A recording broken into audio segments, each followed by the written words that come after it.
Hi friends, welcome to Divi Bhuvi channel. ఈరోజు మామిడికాయ పచ్చడి చేస్తున్నాం, చూసేయండి. ముందుగా మామిడికాయలు చిన్న చిన్న కట్ చేసుకునే తీసుకున్నాము. తర్వాత దానికన్నా ఉన్న జీడి అంతా తీసేసి నీట్గా క్లాత్ పెట్టి తుడిచేసుకొని ఇంకా ఆయిల్ ఫస్టే రాసుకున్నాను. దానివల్ల ఏంటంటే ముక్కకి కొంచెం ఉప్పు కారం బాగా పడుతుందని.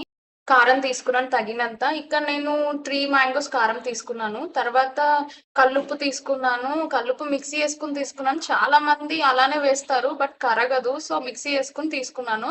ఇంకా ఆవు పిండి, మెంతుపిండి వచ్చేసి జల్లించుకున్నాను. దానివల్ల బరక అనేది ఉండదు. పచ్చడి స్మూత్‌గా ఉంటది కాబట్టి తగినంత ఆవు పిండి, మెంతుపిండి తీసుకున్నాను.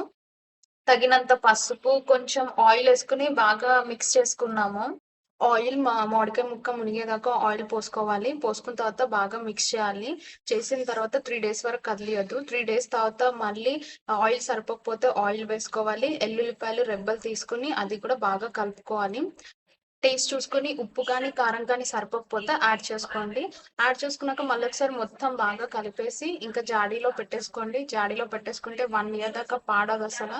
మా పచ్చడి మాత్రం సూపర్ ఉంది. మీది ఎలా ఉందో కామెంట్ చేయండి. మీకు కనుక ఈ వీడియో నచ్చితే లైక్ చేయండి, షేర్ చేయండి, సబ్స్క్రైబ్ చేయండి.